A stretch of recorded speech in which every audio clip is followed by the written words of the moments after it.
Good morning, everyone. I think I will kick off. So welcome to our Equity Explorer webinar. I am Karena, as I'm sure most of you know by now, a global equity investment specialist at Fairtree, and I'll be moderating today's discussion. So ultimately, the Equity Explorer series was designed as a teach-in on topical subjects in equity markets. What we're trying to do is just provide deeper insights into some of the key industries, companies, and some of the trends that we are seeing in global markets and investments. So basically, our goal is to equip you with the knowledge to better understand the forces that are driving these markets and hopefully uncover some opportunities within them. However, please do note that this is not financial advice, nor is it a deep dive into our portfolios. So with that, I'm excited to introduce today's discussion that will be on the key forces shaping the US housing market. So basically what today's session will look like is we'll provide an overview of some of the fundamental factors influencing housing supply and demand, and then we'll go on to unpacking some the current housing landscape and take a look at some of the public home builders. So during the session, please feel free to send through any questions and we'll try and answer as many as possible at the end. If we don't get to them, we'll get back to you via email. And that's it from my side. With that, I'd love to introduce Gavin to you, who is one of our investment analysts. He'll take us through today's deep dive on the US housing market. Gav, over to you. Cool. Thanks, Karena, for the introduction. And good morning and welcome to everyone on the call. So this is our third installment of the Equity Explorer series. In the first one, Ashen ran through the semiconductor landscape. And in the second one, Christoph ran through the public cloud operating environment, which are both very topical and extremely exciting and, even may I say, slightly sexy industries. Unfortunately, the home building industry isn't necessarily that exciting or sexy. But there are some unique dynamics at play, which we uncovered while popping open the hood a bit and doing some deeper research. So today, we hope to provide some valuable insight into the market. And hope you enjoy the session. So as Karena noted, just going to run through a brief overview, then the current environment, and then we'll have a brief look at the home builders, which play well into this theme. So to start off with an overview of the market, so I think something we'd want to get across is almost why we think the US housing market's important to understand. So first of all, the US housing market's an extremely important driver of the US consumer. It's a significant portion of the average American's monthly spend and also their net worth. So forming a view on the housing market provides nice insight into the consumption-led or consumer-led US economy. So to start off with the wealth effect, homeowners' equity accounts for 20% of US household net worth. So this is on an aggregate level where you can see how this has changed over time. So this light line over here showing home equity as a percentage of US household net worth. So this, came under quite a lot of pressure post GFC, bottomed out in 2011, 2012, and has recovered quite nicely since then. So this has supported the US consumer quite nicely. And on top of this is further skewed to low to mid-income Americans, where housing's a more significant part of their overall wealth. Maybe just to put it into perspective a bit, the bottom half of the American income spectrum barely owns any listed equity, with the top 10% owning between 80 and 90% of the US stock market wealth.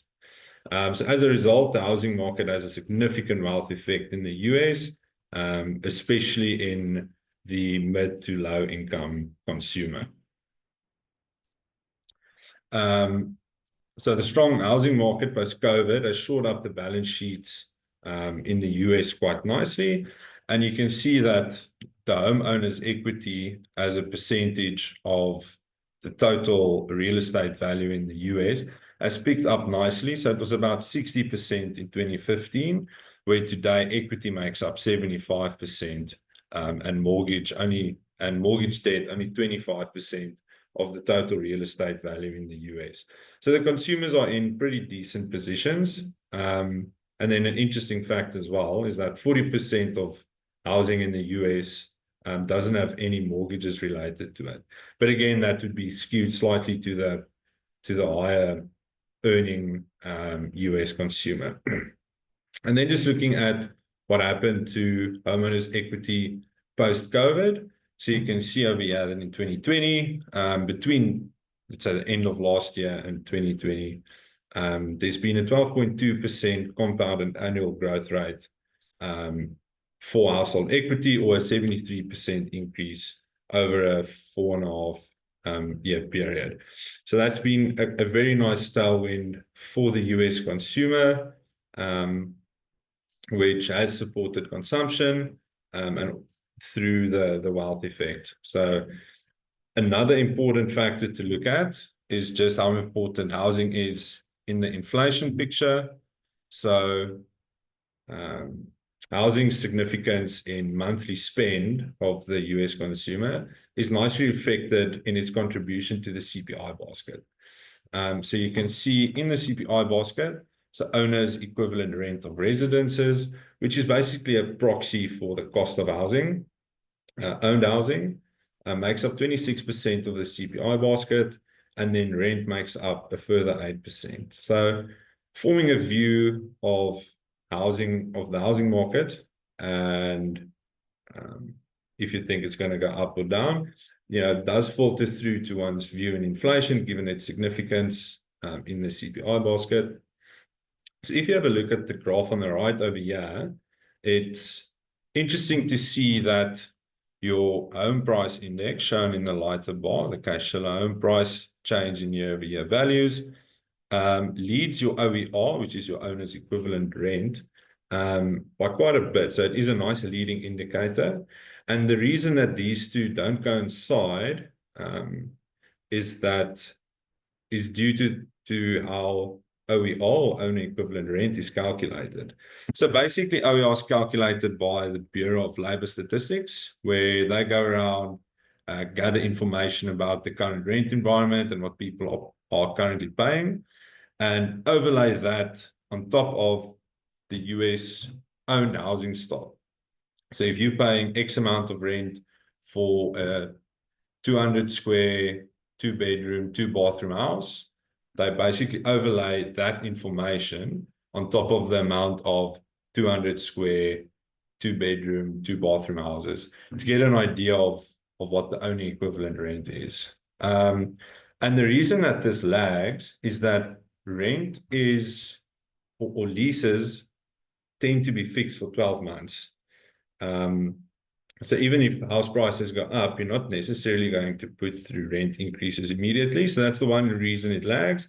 And then the other reason why it lags a bit, and often the magnitudes of the differences, of the changes difference, is the fact that it's not always that easy to put through, let's say, a home appreciation equivalent rent increase through, because people like to keep their tenants. There are additional costs which are associated with getting new tenants, paying an agent, etc.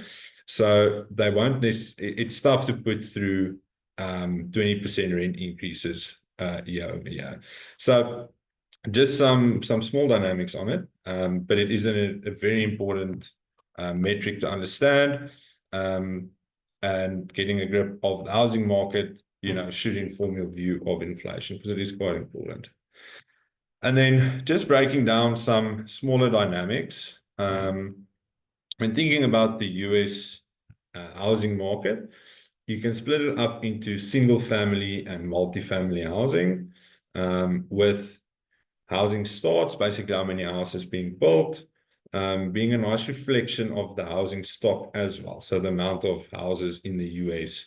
So about 2/3 of housing starts are single family, with 1/3 being multifamily, which is basically the difference between this black and orange line, where total housing starts includes your multifamily housing starts. And just to think about, what exactly this means. So single family is a standalone residential structure. So think of, your suburban home where you have a nice driveway, a garage, and a little bit of a garden to play with. Where multifamily, you can think of duplexes, apartments, townhouses, condos. So basically, two or more living areas in one structure. And then, as I noted, that mirrors the total housing stock as well. So in the US, they're estimated to be around 150 million homes, roughly 100 of which are single family and roughly 50 multifamily. Then another dynamic to take into account is new versus existing home sales.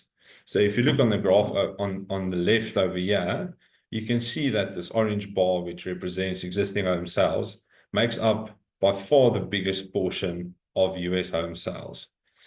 So understanding the demand and supply of that is quite important, but then also in inventory as well. So you can see for a long time, US existing home inventories dominated the market. But post-COVID, that has changed a bit, and we'll get into the dynamics of that in a couple of slides. But it's basically high level that people don't want to sell their current homes at the moment. And the new home inventory, which is being supplied by home builders in the US, has tried to step in and balance the market, because in the end, if you're buying a new home or existing home, you are competing against each other. So the best way to think of the US housing market is to think of it as a total market. So existing plus new, to get to form your view of where the market is going. Because you'll often see on X some interesting charts where people are concerned about the housing market because new home sales versus inventory looks very bad. But we are of the view that you've got to take a more holistic view of the market. And then another interesting tidbit is that the regional differences in the US housing are quite stark, and also important to consider, especially when you are thinking about the home builders, because they operate in different regions. So I thought this was quite a nice illustration where this graph or these pictures basically illustrate the purchasing power of $450,000 in the US. So in Phoenix, Arizona, you can get a 2,000 square foot home for about $450,000 in a nice suburb. The rough conversion to get from square feet to square meters is just divided by 10. It's 9.1, but 10 is just an easier number to work with. So think of a 200 square meter house for about $9 million if you convert it into our metrics and our rands. Makes one feel slightly better living in the Cape. But in South Africa, the regional difference is quite stark as well. And then if you go, Dallas, which is a slightly hotter area in the US than Phoenix per se, you get basically the same, just a slightly smaller house. Then when Denver, you're probably living in a townhouse or condo, and then for $450,000 in Seattle, you can get a 55 square meter apartment. And in Orange County in California, for $450,000, you can remodel your kitchen. So very stark differences in the US market regionally, something we also try to take into consideration given supply and demand is regional as well. Cool. Then going into the state of the US housing market. So we'll start off with the 30-year mortgage rate, which is a key driver of demand in the US housing market, with roughly 95% of outstanding mortgages being 30 years. So, and additionally, in times where affordability is challenged, people also opt for 30-year mortgages. There are 15-year mortgages available as well, but we prefer to focus on this one. And this mortgage rate is driven by the 10-year with some other factors affecting the spread, but the spread is pretty stable, with the 10-year being the biggest driver of mortgage rates, the US 10-year Treasury yield. And you can see that post-GFC that this trended down as demand for housing was pretty horrible. But then also you had a low rate environment getting easier going through the last decade. And you can see over here that mortgage rates post-COVID, so 2021 and end of 2020, were extremely low. And then we had a big tilt in the Fed becoming more hawkish, people getting more worried about inflation, and that's put quite a lot of pressure on mortgage rates, which are now back to pre-GFC levels, which has put a lot of pressure on affordability, which we'll get into soon. And if you just want to look at some shorter-term trends, of mortgage rates, which echo the 10-year, you had a zero interest rate policy environment, or very low interest rate policy environment. And then you had the shock that, okay, inflation might not be as transitory as everyone initially thought, with the Fed also turning more hawkish, and that put a lot of initial pressure on mortgage rates, with 2023 being characterized by more sticky inflation, higher for longer rates, etc. So after the initial spike, you had this trend up gradually through the rest of the year. And then after that, so in 2024, we've seen some rate stabilization as well. I think it's still up in arms where we're going now, and I'll leave that call to Koos, who's our macroeconomist. But for us, it's more important is to understand how this interacts with the housing market, or for the purpose of this session. So just looking at the US mortgage rate and decomposing it slightly. So you can see that it does move in line with the 10-year yield, but there is a spread over it as well. So over the last 2 decades, the spread's been averaging, let's say, between 1.5 and 2, say with 2 being a good number. But that spiked quite a bit when mortgage rates popped at the end of 2022. And the reason why the spread increased is just because of volatility in the market, which then increased prepayment risk quite a bit. So the people originating mortgages wanting a bit more bang for their buck to compensate for that risk. And you also got some term premium playing an effect. So what does this mean for affordability? So this lighter line over here, just to explain it nicely, represents the house you can buy if you have a 20% down payment and are paying a $2,500 per month payment on your mortgage. And you can see that that went up quite nicely, and then it spiked in 2021 and 2022, where you could afford a house between $700,000 and $750,000 with a $2,500 mortgage. And as mortgage rates went up, this dropped sharply. So your affordability went from $700,000 to $750,000 to $450,000 to $500,000. So $250,000 drop, or dropping by 1/3. So it's quite stark, and that has put affordability under quite a lot of pressure. The interesting part of this all is that it really hasn't really affected housing prices. Housing prices are actually up. Housing prices actually went up together with mortgage rates, which intuitively doesn't really make sense initially, but we'll break that down now. But just to put the affordability change into perspective, in 2021, when you could afford a $750,000 house, the median house on the market was $300,000, where now your affordability is about $450,000 to $500,000, just off of that calc, roughly, which is basically in line to slightly lower where new home sales prices are. So putting that just together, that the combination of these two has made it very tough for new home buyers to enter the market. And that's echoed, and you can actually see that in some of the data. So if you look at the amount of first-time buyers as a percentage of total buyers in the US, you can see that that's come down, and is at all-time lows over the last 4 decades. So, young people trying to get into the market for a house has become much tougher than it has been in a very long time.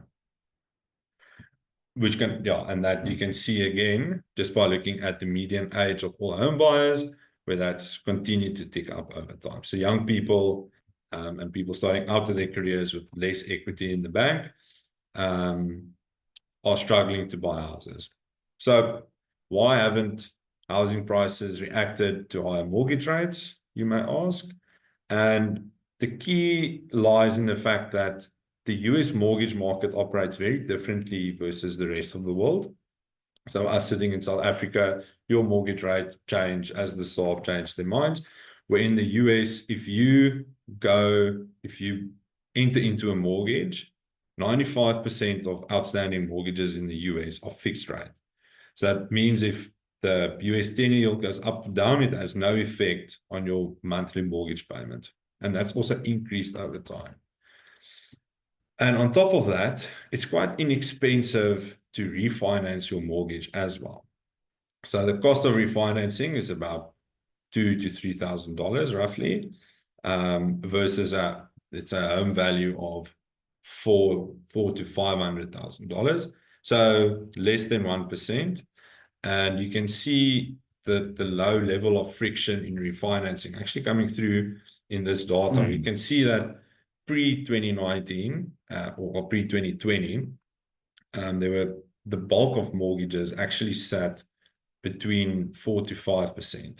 And then as mortgage rates dropped quite sharply, people reacted and refinanced their mortgages, where you can see that in 2021 and 2022, the amount of mortgages financed below 3% picked up quite drastically as people refinanced, but also 3 to 4% as people were just refinancing at lower rates. Very smart financial move.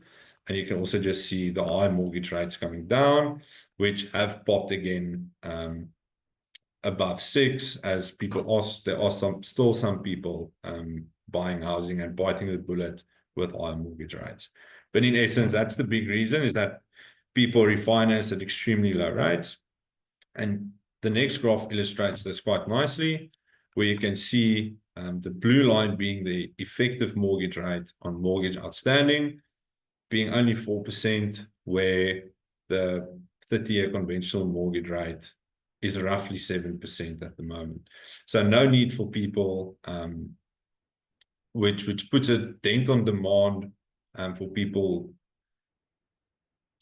which puts a dent on supply, because another interesting caveat is that if you are currently have a mortgage between 3 and 4%, and you sell your house and you want to buy a new house, you can't keep that mortgage. You have to get a new mortgage on the new house. So you're basically giving up this low mortgage rate for a high mortgage rate if you want to move. And the effect of that has been that the amount of existing homes, which is the biggest driver of the US housing market, up for sale has remained extremely low. So you can see the orange stack over here is existing home inventories. Declining, post-COVID came under a lot of pressure, but this was due to extremely strong sales, where sales have bottomed due to affordability, but then inventories have basically done nothing. So they remain extremely suppressed, and that's because people don't want to sell their homes, not necessarily because they don't want to move, but they don't want to give up their very favorable low mortgage rates. And as a result of that, home supply versus demand's actually been very stable, despite the affordability challenges. So new home inventory has tried to make up for it, but it is smaller in the bigger picture. So home builders have been building quite a lot, and they've also increased the amount of speculative building, which is building without a contract for people wanting or building without a written contract of someone wanting to buy the house before you start. So it's basically just building houses, and then while you're building or after you're building, finding someone to buy it. And you can see that new home inventories have picked up quite nicely. But in the bigger scheme of things, and how we like to look at it, is on a total market basis. So you look at existing home inventories and then new home inventories. And you can see that these are actually still at quite tight levels. And if you just look at total home supply, which is measured in the amount of months it would take to sell this inventory, it's still pretty low if you look at it, or pretty healthy versus historical trends. And then just looking at some of the more structural factors in the US vacancy rates are still extremely healthy.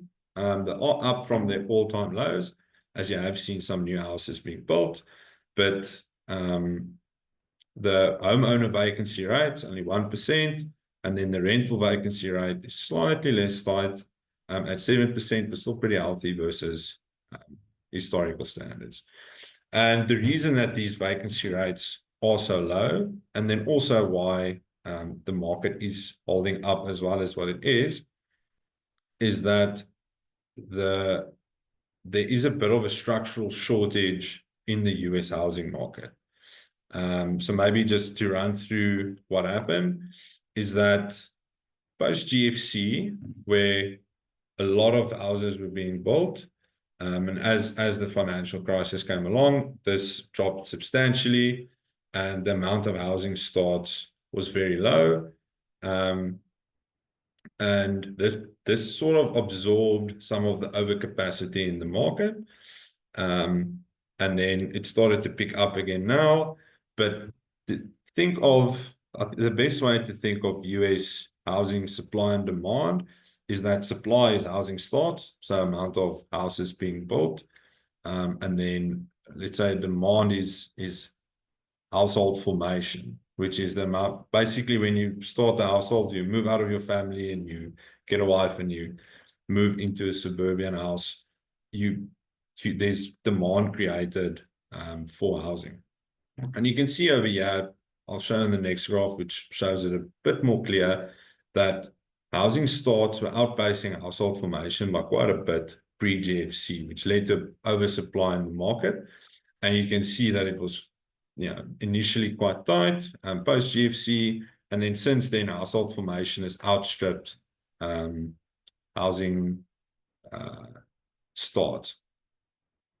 And if you accumulate the difference between housing formations and housing starts, and then add in a factor that about 250,000 houses in the US are demolished every year, just due to them not passing building standards anymore and being old, etc., that there's actually, after a period of there being quite a considerable surplus of housing versus the amount of people which need housing, which peaked out in 2007 and then was absorbed a bit by the market. And then from 2018 and 19, you actually start to see that there weren't enough houses being built in the US for the amount of households being created. So two key factors driving that is there were some supply issues in the US post-COVID, even though the demand was insatiable with rates very low. Home builders couldn't build enough homes fast enough, which has led to this tightness. And then also, immigration has played a role in this, where US has had quite a lot of net immigration under the Biden administration, which has further just supported this. And is something to take into account when thinking about your long-term view on this. And then another factor, which I think provides medium-term support to household formation, is just the amount of 18 to 34-year-olds living with their parents, which spiked quite considerably post-GFC. So if you have the view that this is going to normalize, the math on this is back of the envelope. But it basically, if you work on the assumption that 50% of the people out are moving out because they want to get married, then a 1% change in this share equates to about 650,000 household formations. And a 2.5% drop, so back to roughly 30%, which is still elevated versus pre-GFC standards, equates to about 1.6 million household formations, which is almost a year's worth of housing supply. So this will probably support this deficit as well going forward. So in the end, how we see it, there's at the moment not enough housing for the amount of people who need housing in the US. And that's supporting the price despite these considerable affordability challenges. And we're not sure that this problem is going away anytime soon. Then sort of two counter arguments, let's say, against a bullish housing outlook is that despite the market survived this interest rate cycle, it hasn't necessarily survived a negative job cycle yet. So the US unemployment is still very healthy. So a change in this will affect the housing market, as it's going to be tough to pay your mortgage if you don't have a job. So just something worth taking into consideration. And then just thinking about Trump's policy that are slightly inflationary in nature, which isn't great for the consumer, which is already under a bit of pressure when it comes to affordability. Also not necessarily great for the builders. The one key concern was lumber. Fortunately, it seems as if even before last night's announcements, that lumber would have been excluded from additional tariffs. There is a small tariff increase coming through, which was actually from the Biden administration, which is very manageable. And only 1/3 of US lumber is imported from Canada. 1/3 of lumber used in US construction is imported from Canada. So manageable for the builders. I think the slightly more prominent risk is Trump's anti-immigration stance, where 20 to 25% of the US, let's say, home building, construction, labor force is estimated to be not 100% legal immigrants. So if they are deported, or if there is more stringent, which is probably going to be the case, management of immigration is going to put a bit of pressure on that labor market, which is going to put upwards pressure on labor inflation, which being 1/3 of the total build cost is a significant headwind, depending on how it plays out. So just to summarize the housing outlook, there are crosswinds. So I think that the tailwinds are that there is a housing deficit. Consumer balance sheets in general are still pretty strong, and then a moderate easing of mortgage rates will be good for the consumer and affordability. And then on the headwinds, affordability is still a challenge. Labor market risk is quite a big headwind, and then just policy uncertainty as well, because you never know what's going to come out. So that's our view of the current state of the market.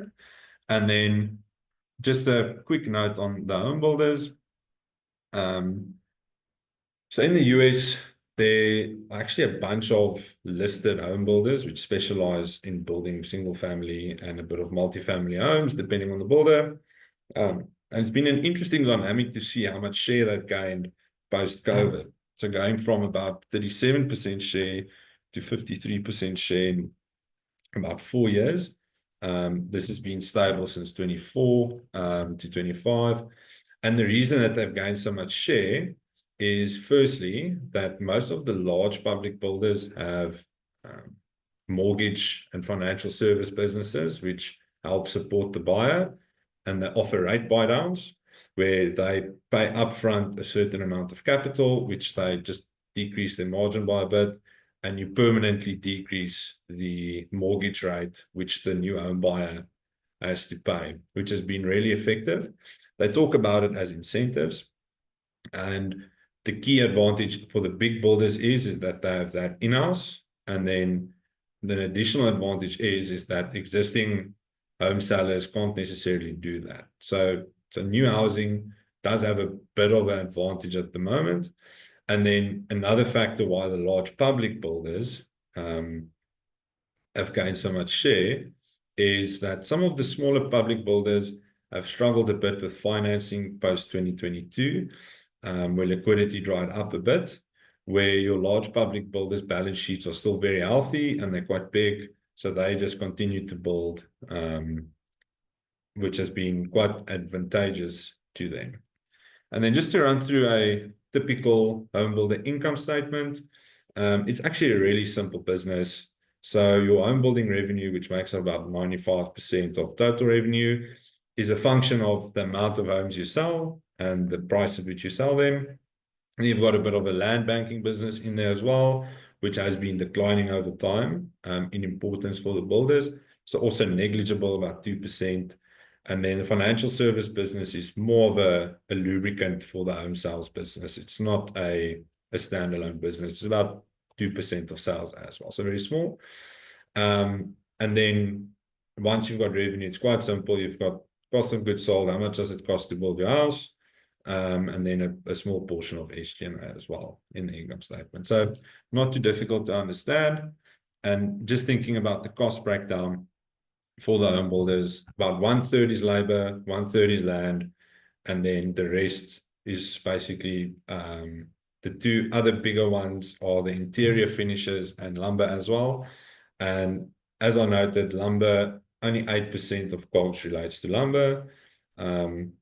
So there's only a 7% tariff coming through at the moment, and only 1/3 of lumber is imported. So very manageable, where if you see labor inflation of high single digits, it actually does make quite a big difference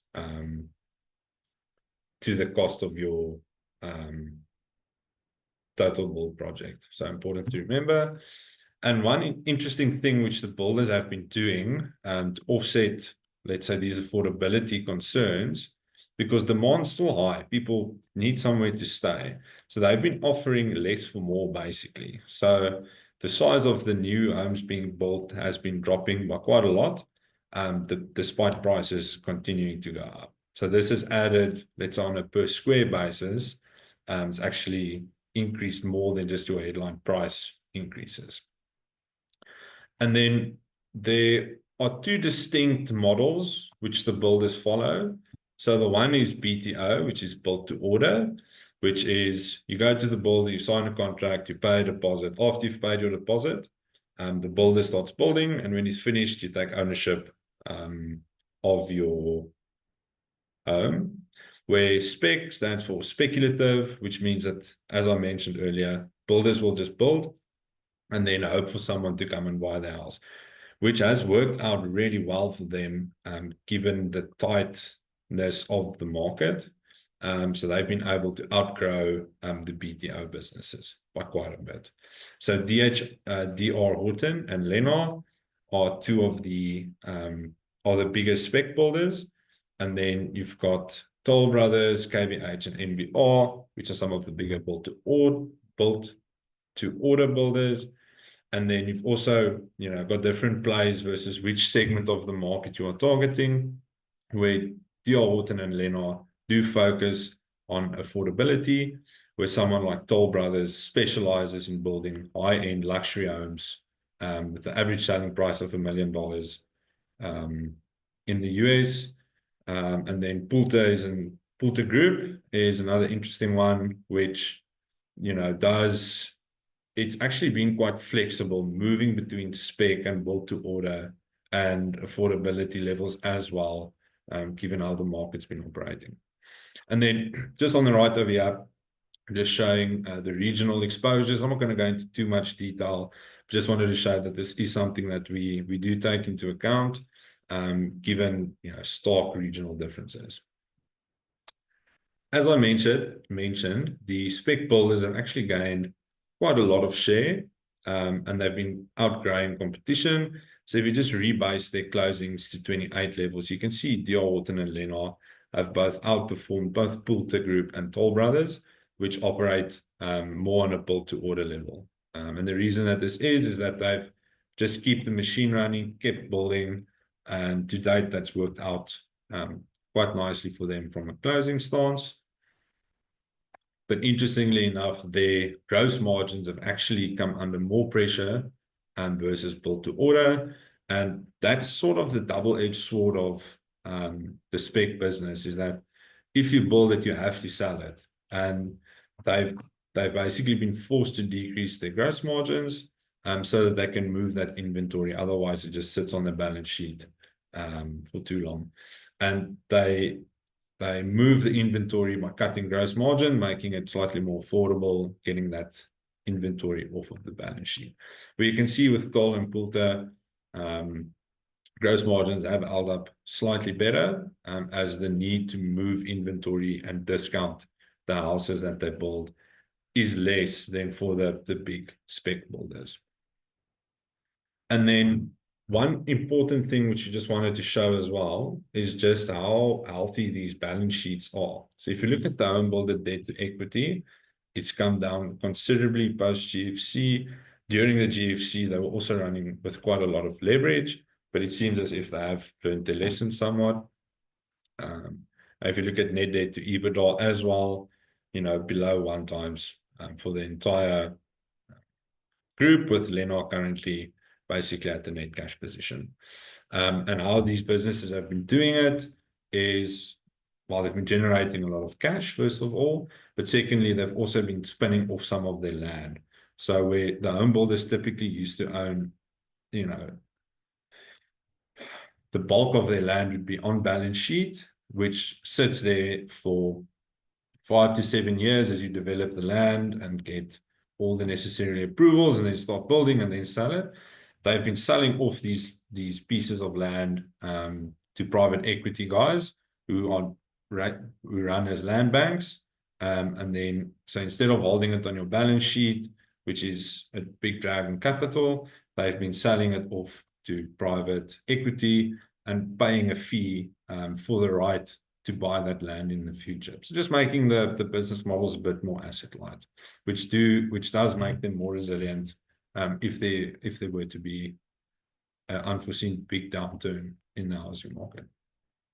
So the builder's outlook actually mirrors the housing outlook, with, I think, land inflation is just the one headwind, which is also important to take into consideration, where land was quite cheap pre-COVID, and post-COVID land has actually inflated quite a lot.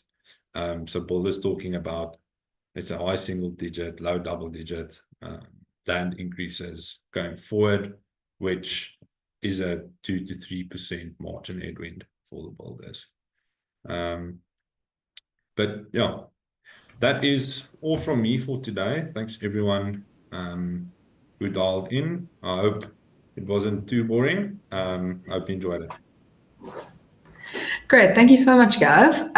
We've gotten some questions, so maybe we can kick off with that for the next few minutes. So yeah, let me get going. So first one, maybe you can just elaborate on how home builders have actually managed to improve their balance sheets so quickly, and what does that mean for housing supply moving forward?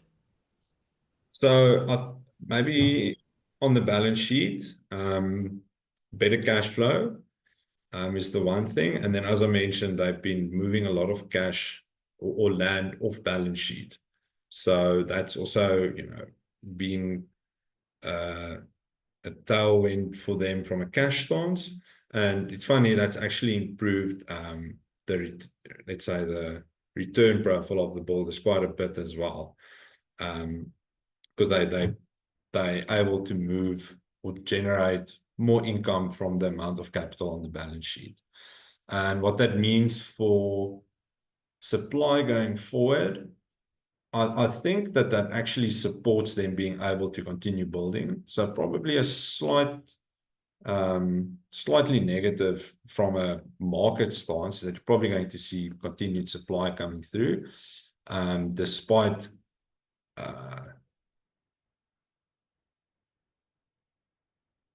affordability levels remaining challenged. But I do think that that's still offset by the fact that new homes is still quite small in the mix, and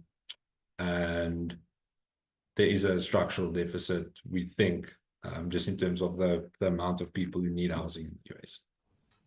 Thank you. And maybe sticking with that supply theme, could you maybe elaborate on how home builders perform in different rate environments, and how mortgage rates need to fall almost in order to unlock some existing housing supply?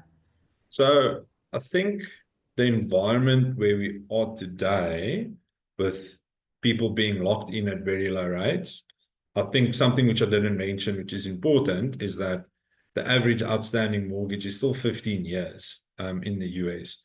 So the people locked in at low rates are in no rush to refinance. So I think if rates go higher from where they are now and mortgages trend up with that, it is going to put more pressure on affordability. So that is going to be a headwind for the market. I think the sweet spot, though, is at mortgage rates between 5 and 6, even 5.5, 6.5, because then affordability improves, which is going to see more demand coming through, but your supply is still not going to react harshly to that. So you'll probably still see existing home supply at low levels, but then you're going to see a bump in affordability. So I think that's like a bit of a nirvana for the home builders. And then the moment it goes below 5, you're probably going to see existing supply coming through again, which will be a headwind. That's my current thinking about the rate environment. Great, thank you. And maybe just one question on regulations. So what we'd like to understand is, have the increased regulations, such as tough permits in LA, have they had a material impact on the time to build and close a new home in the US? Yes, 100%. So I was at a US housing conference last year in the US, and that was the biggest theme, actually, keeping supply from coming through. So the permitting process is a bit of an issue. Apparently, the Biden administration wasn't great in getting that over the line, where there are talks that it could be slightly better under the Trump administration, but that is still to be seen. And then as well, it's a bit of, apparently it's a municipal issue as well. And then another, which ties into that, is that there've been shortages in certain parts which you need to develop a community, like a transformer, etc., which you need to get all the municipal approvals, which the builders have just been struggling to get a hold of because there aren't enough of them. So even though we're like 2 or 3 years post supply chain issues, that COVID supply chain mix-up is actually still affecting builders. So we've seen cycle times, which is how quickly it is for a builder between start and finish, improve quite a bit, but the permitting is still a bit of an issue, keeping supply at bay. Yeah, Great great. question. Thank you. Thank you. And then maybe lastly, I know we are a bit over time today. Could you maybe just give us some insights into how big a factor was immigration for the household formations in the last, say, 3 to 5 years? That's post-COVID, it picked up quite a bit, but the issue is it's tough to measure it accurately. So there are different estimates going around, but I think if my rough numbers, there were, I think, between 21 and 24, between 1 and 2 million immigrants coming into the US, and those are all the legal ones. So you probably have to double that if you had to take illegal into account. Although I think illegal immigrants' effect on the housing market's probably not that stark because they can't really afford to buy a house. But they still need to rent. They need to stay somewhere. So that has been a tailwind, and it could be a bit of a risk going forward, but I think still manageable given the size of the the estimated deficit. Brilliant, thank you. So I think we'll call it there. So that wraps up today's session of the Equity Explorer series. A huge thank you to our analyst, Gavin. The presentation was really insightful, and I'm sure the audience really enjoyed it. And to the audience, thank you for your engagement and questions. If you have any further questions, please could you send that through to us via email. You can reach out to any one of us, and we'll be happy to respond to you. And yeah, we look forward to seeing you at our next session, which will be on the 15th of May. We'll be discussing GLP-1s, specifically Novo Nordisk and Eli Lilly in that session. So it's bound to be an interesting one. Have a great day, guys.